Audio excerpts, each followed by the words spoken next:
Good afternoon, everybody. It is Wednesday, April 25th, 2018, and it is hump day if you're into counting days. When you work for yourself, every day's just like Friday, man. You just love it. It's so much fun. Yeah, right. Me and Jack Bauer, Morgan Wright, Jack Bauer here. We're renaming this. This is now going to become the home of the Sheepdog Parent Podcast. And a lot of what I'm doing here is still morganwright.us. You're going to see a lot of the information in the show notes. But we're going to start focusing on the sheepdog parent. All of our resources are going to be about how do we protect you? How do we protect your children? And guess what? Today, that's what we're going to talk about today. Kind of a unique take. It's another online thread, and it's one I can tell you right now. If you don't think you're prepared for the social media and the technology, most of you, I will tell you right now, you're not prepared for this kind of threat that actually affects, percentage-wise, more children than it does adults when it happens to them. When they become victims of data breach, they become victims of identity fraud, identity theft at a rate that's 39% to 17% for adults. I'm going to show you an article here in a minute. But guys, your children as young as 8 are having their identity stolen. Why? Because a new identity like that is more valuable than the money that's in your account. Most kids don't have plastic, but what they do have is an unvarnished, untarnished identity. And that's very valuable for these folks. And that's why it is so important that you parents out there pay attention to the privacy policies, where you're sharing your kids' information. Why? Because when there's a data breach, and there will be, everybody has been breached. I'm telling you right now, whether it's Disney, some of you subscribe to some of the parental control apps. Kids actually put that out on their site. They were featured in the movie Connected with Kirk Cameron, and then he's advertising Disney Circle. I'm telling you, all of these services have been breached, every single one of them. Nobody is immune to this. And when it's breached, your kid's identity is out there, their data. And when you don't have a proper privacy in place, or when you're putting a kid on a social media outlet that's too young for it, guess what's going to happen? They're going to become a victim. And what's going to happen is a good buddy of mine, I won't mention his name, but he'll know who I'm talking about. When they went to fill out the federal student financial aid forms, the dreaded FAFSA, and send their kids off to college, well, they put in their information. Come to find out, I think his son was 17 at the time, found out he had a mortgage in his name. Where do you get the information to do that? Because these guys are slick. That's why they're criminals. They're not good, upstanding citizens like you and I. So let's take a look at this real quick. Let me show you this story that I'm talking about. And last year, U.S. child identity fraud victims lost $2.6 billion. That's billion with a B. Yes, I know that. I understand that you use cookies. Let's get that out of there. All right. I fully subscribe to that. That's okay. No worries. So let's take a look at this for a second. Over 1 million kids fell victim to identity theft, resulting in losses of $2.6 billion. Now, this came out of Javelin Strategy and Research. But what they found out is that the result of data breaches, victims of data breaches, can be more severe for children than it is for adults. So 39% of the child breach victims were defrauded compared, it's 19%, I said 17. And 2/3 of the child fraud victims are, guess what? Under 8. Where are they getting this information? Some of it's from you parents.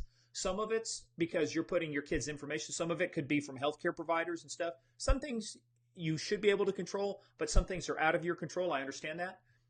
But a lot of this, when we start talking about data breach privacies on platforms, on apps, your kids' information is in there. So it's a gold mine for fraudsters who can on average, steal $2,303 from their victims. Your kid automatically goes into debt, $2,300, and then I guarantee you, you're going to spend far more money than that, unless you've got something I'm going to show you about on my resource page. You're going to spend far more money in that to recover their identity. Because why? Their identity is one of the most valuable and precious things your children have. You don't get a new identity. You might get a new name, but once you get that social security number issued, once you get that date of birth issued, that birth certificate, very hard to change those things. You got a better chance of seeing God than you do of changing a lot of those things. So this is why it's so important. This is why when we go online, we start talking about why is privacy so important? Why do you have to be sure when you look at these apps, you really understand what it is they're collecting? And remember, first rule of thumb, and this is not my saying, it's been done by people out and been said by people in the industry for a long time. When it's free, then you are the product. You're not getting something for free. They're getting you for free. And they're getting all your information for free. And when you put your kids on these platforms and these apps and put their information out there where you don't need to, you're providing that information for free. And it says, guess what? The report, here's something else too. 60% of child ID victims knew the fraudster versus just 7% of adult victims. And here's the other thing too. The report also claimed that children who are bullied online are more than 9 times more likely to be victims of fraud than those who are not bullied. So guess what, guys? There is a cause and effect here. And if you want to help protect your kid and if you want to help protect them, be cautious and careful about the privacy policies you use. Let's go back. Don't worry, this link to this story will be in the main thing. So it's back to me now as it should be. Let me pull this over here because I like looking at making sure I've got everything going on here. All right, so we're going to make sure that you guys are protected. So if you go to my resources page, which is in the link at the very top, it'll take you to my new resources page on my new website. And right at the very top, you're going to see something for ID Shield. I've been using that for over 10 years now. I'm a firm believer in protecting my identity, my family's identity. It monitors everything. It's got a $5 million guarantee. You've got investigators that are on call. You've got a 24/7 emergency number if you need it. All sorts of good stuff. Look, I'm not going to go and give you a big pitch for it. All I'm going to tell you is I trust it enough to where I've talked about it on national news. I've talked about it on Fox, on CNBC. And in fact, when the Equifax breach happened, I was called by CNBC. They asked me, they said, what do you use? I said ID Shield. Why? I said, number one, well, because of the investigators, what it monitors, but because of the follow-up by licensed private investigators that actually do the digging for you and resolve these issues. So that's what you're going to need. It's very cheap. Just take a look at it. For an individual, it's like $9.95, and for a family of up to 10, it's $24.95. So I don't normally do pitches on this stuff, but this one is so important.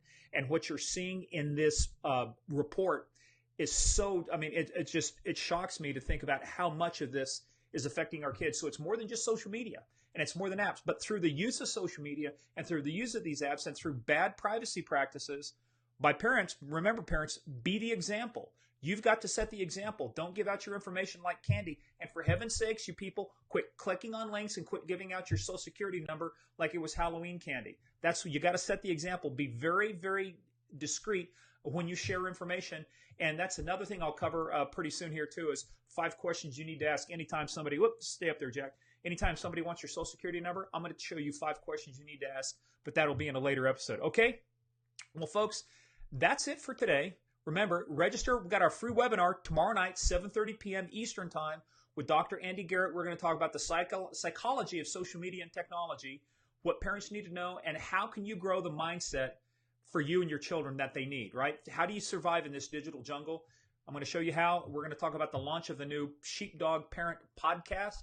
I've got my first 5 episodes all lined out. I'm going to be recording those. I'm going to need your help when we launch that. Again, subscribe to the email newsletter. Goes out every Thursday. Give you some tips and tricks and some strategies on what you can do to stay safe and navigate that digital jungle. All right? Well, make sure you sign up for that. Share this with your friends. Make sure you sign up for the webinar tomorrow night. We're running out of room. There's only a few more seats left before I reach the maximum capacity. We've intentionally capped this so that we don't have 3 million people online, because part of the value here is you get to ask Dr. Garrett some questions, all right? So fill that out. Share this information. Get back here, Jack. You were not authorized to leave yet. He's so excited he wants to get on the webinar. That's why he was leaving early. You don't get to leave early. Check out my new website, morganwright.us. You'll see some improvements to it. And until Friday, be the example. Be that sheepdog parent.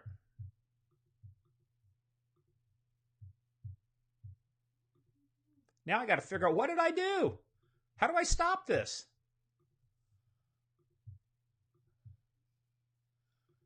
Oh, this is going to be embarrassing. There we go. I found the window. Okay. It was hidden behind my browser. I couldn't find it. Where's it at? I'm going to die. I'm dying. All right. Till Friday. Thursday, I'll see you on the webinar Thursday, and then we'll talk Friday.